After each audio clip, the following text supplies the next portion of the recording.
दोस्तों, आज हम देवी लक्ष्मी कहाँ विराजमान रहती हैं इस बारे में सुनने जा रहे हैं। दोस्तों, यदि आप मोटिवेशनल और इमोशनल कहानियाँ सुनना पसंद करते हैं तो मेरा उसका अलग से चैनल बना हुआ है। उस चैनल का लिंक आपको डिस्क्रिप्शन बॉक्स में मिल जाएगा। आप वहाँ से चैनल को सब्सक्राइब कर कहानियों को सुन सकते हैं। एक दिन धर्मराज युधिष्ठिर ने पितामह भीष्म से पूछा, पितामह, क्या करने से मनुष्य के दुखों का नाश होता है? कोई मनुष्य दुखी होने वाला है अथवा सुखी होने वाला है, यह कैसे समझ सकते हैं? किसका भविष्य उज्जवल होगा और किसका पतन होगा, यह कैसे पता चल सकता है? पितामह भीष्म ने कहा, पुत्र, इस विषय में एक प्राचीन कथा तुम्हें सुनाता हूँ। एक बार इंद्रदेव और वरुण देव सूर्य की पहली किरण निकलने से पहले ही एक नदी के तट पर पहुँचे और उन्होंने देखा कि देव ऋषि नारद भी वहाँ आए हैं। देव ऋषि नारद जी ने नदी में स्नान किया और मन ही मन में जप करते करते सूर्य नारायण को अर्घ दिया। देवराज इंद्र ने भी ऐसा ही किया। इतने में सूर्य नारायण की कोमल किरणें उभरने लगीं और एक कमल पर दैदीप्यमान प्रकाश छा गया। इंद्र और नारद जी ने उस प्रकाश पुंज की ओर गौर से देखा तो उसमें माँ लक्ष्मी जी प्रकट हुई थीं। दोनों ने माँ लक्ष्मी का अभिवादन किया और देवी लक्ष्मी से पूछा, माँ, समुद्र मंथन के बाद आप प्रकट हुई थीं। लोग आपको पूछते हैं, हे मातेश्वरी, आप ही बताइए कि आप किस पर प्रसन्न होती हैं, किसके घर में आप स्थिर रहती हैं और किसके घर से आप विदा हो जाती हैं। आपकी संपदा से मोहित करके संसार में भटकाती हैं और किसे असली संपदा भगवान नारायण से मिलाती हैं। देवी लक्ष्मी जी ने कहा, देव ऋषि नारद और देवेंद्र, आप दोनों ने लोगों की भलाई के लिए, मानव समाज के हित के लिए प्रश्न किया है, इसलिए सुनो। पहले मैं उनके पास रहती थी जो पुरुषार्थी थे, सत्य बोलते थे, वचन के पक्के थे, अर्थात बोलकर मुकरते नहीं थे, कर्तव्य पालन में दृढ़ थे, अतिथि का सत्कार करते थे, निर्दोषों को सताते नहीं थे, सज्जनों का आदर करते थे और दुष्टों से लोहा लेते थे।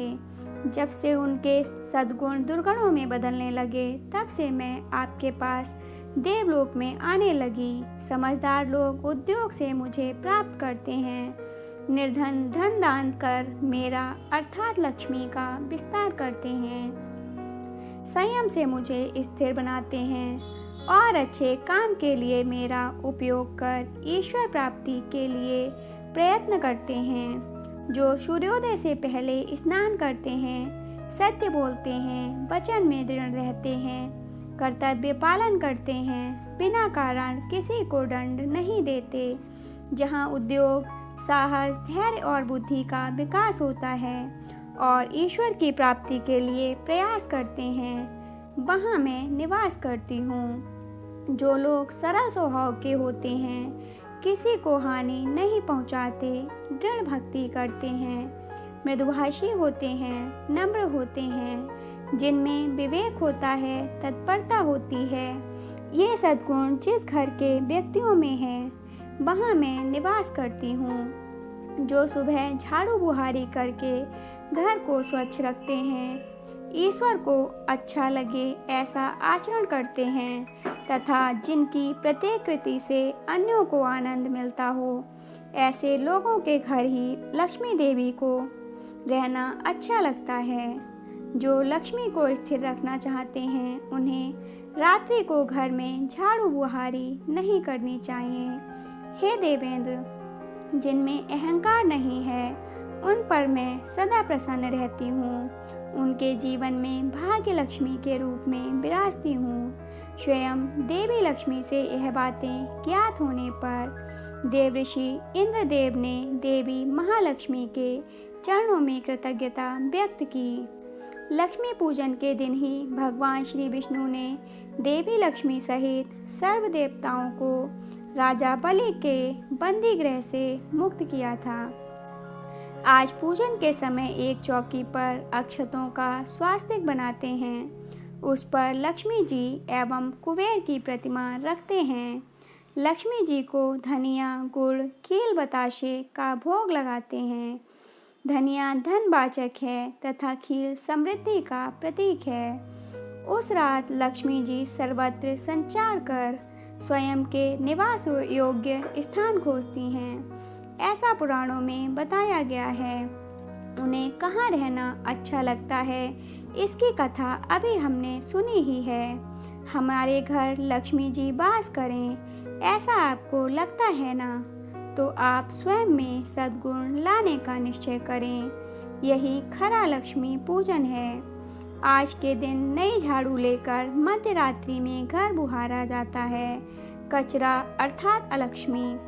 केवल आज की ही रात कचरा बाहर फेंकते हैं, अर्थात अलक्ष्मी को बाहर निकालते हैं। अन्य किसी भी समय हम रात्रि में कचरा बाहर नहीं फेंकते हैं। दोस्तों, तो इस कहानी से आपको समझ आ गया होगा कि लक्ष्मी देवी का वास कहाँ होता है। दोस्तों, आपको कहानी कैसी लगी कमेंट बॉक्स में ज़रूर बताइएगा।